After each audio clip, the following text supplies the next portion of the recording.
Hello, everyone. I'm Avery. Today, I'm going to tell you a way to find out if your crush has a significant other that really works. My boyfriend and I have been dating for over 3 years. His name is Jim. The asshole knew a lot about romance. On our first anniversary, he threw a romantic dinner on the riverbank and vowed that he would always love me. We even cried with happiness like idiots. On our second anniversary, I secretly snuck out through the window and went with him on a date. We walked until early morning. Then we experienced our first time. But then we went to college in another city. Jim persuaded me to go with him. I didn't go to the same university that he did, but I got a place in the same city. That meant we still wouldn't see each other that often.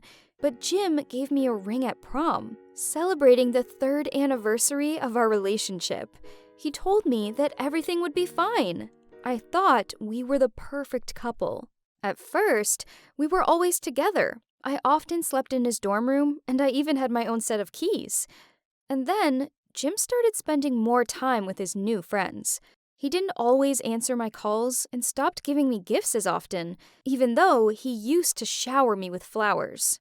I hadn't made friends with anyone, and I really needed his support.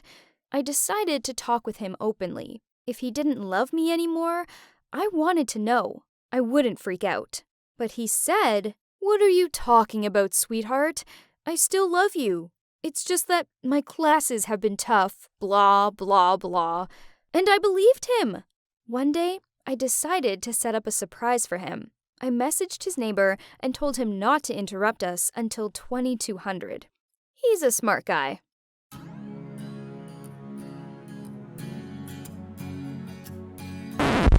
But Jim didn't appreciate the surprise. He even seemed to be angry.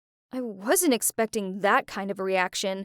I burst into tears, and he consoled me. He apologized and said that he still loved me, as always. We fell asleep cuddling, and I finally calmed down. That night, someone knocked on the door. It was interesting to find out who would come visit him at that hour. It was his new friends, but he kicked them out because he was with me. Everything was getting better, but about a week later, Jim disappeared for a whole day and wouldn't answer his phone. Late that night, he sent a message. I'd had enough.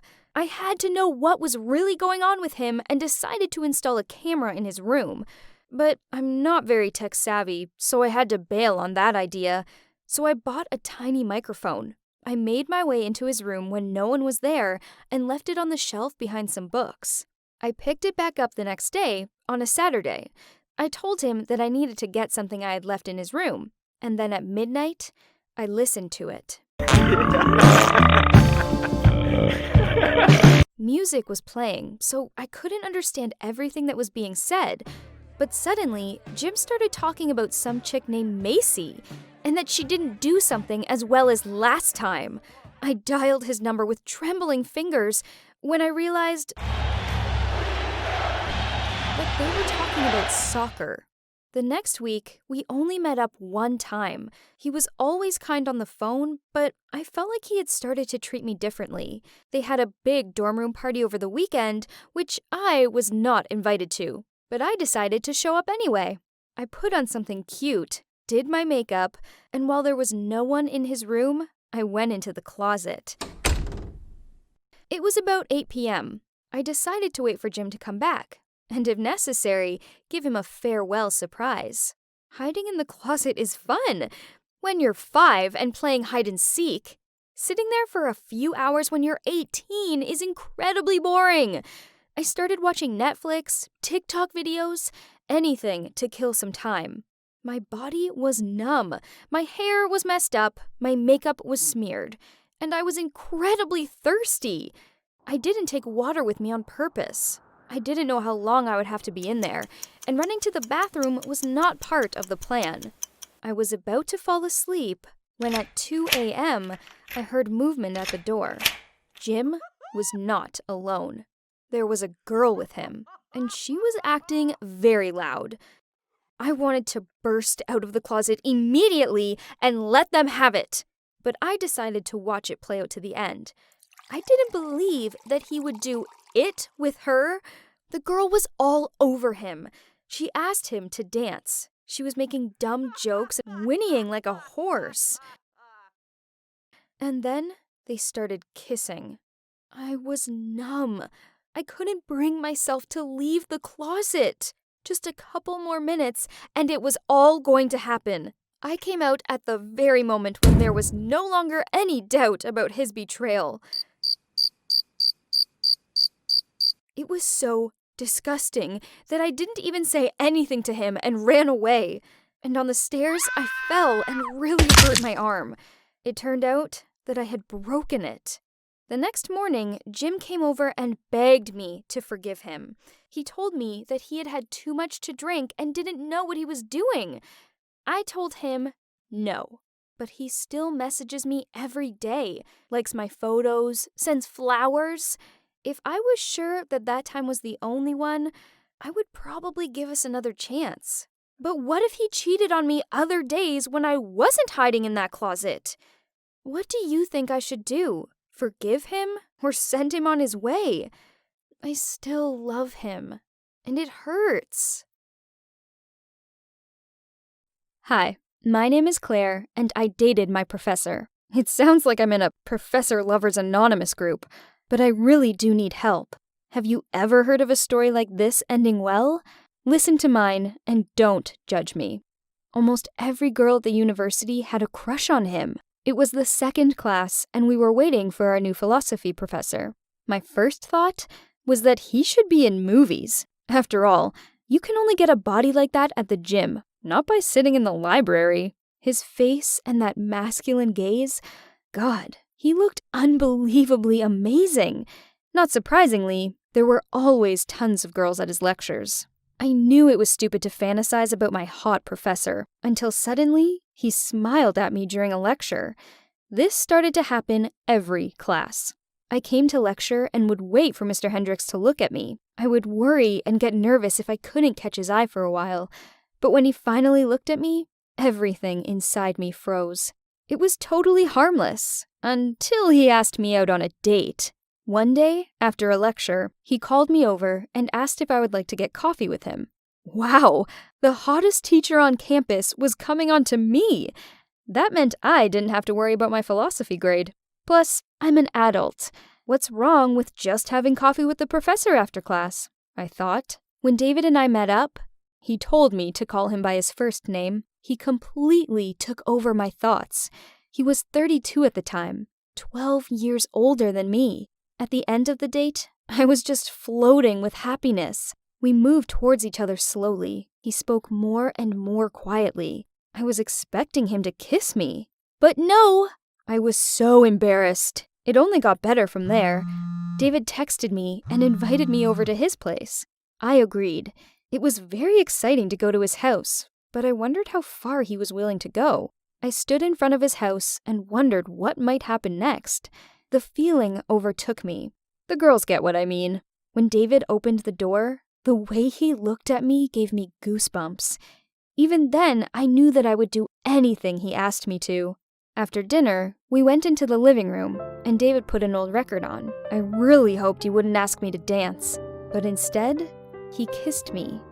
It should be illegal for a philosophy professor to be this amazing. It was the best kiss I've ever had. We didn't just kiss, and although it wasn't my first time, with him, it was completely new, unforgettable. But this is not a story about how I was used.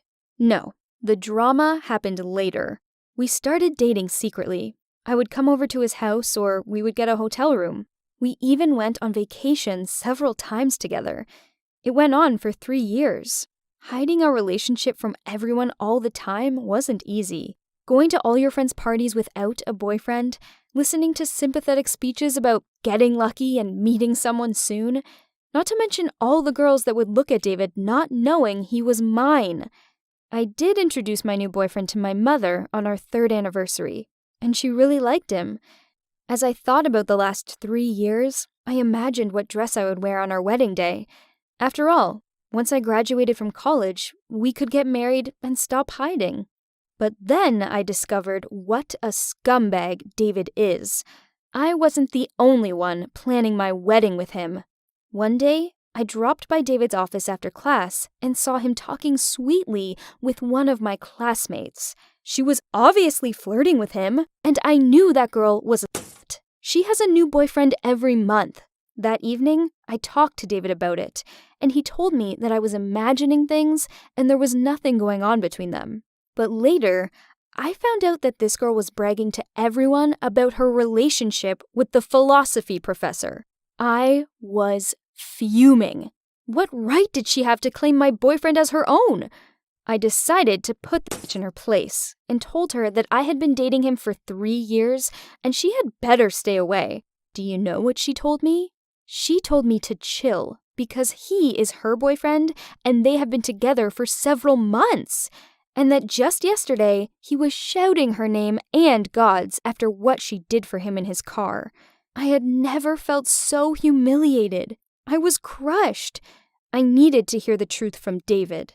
After I told him everything, he confessed that they did have several dates over the last few months, but he had never given her a reason to consider them a couple. He confessed to hooking up with other girls from the university and how tormented he had been for deceiving me. He told me it meant nothing, that they were just one-night stands and what we had was serious.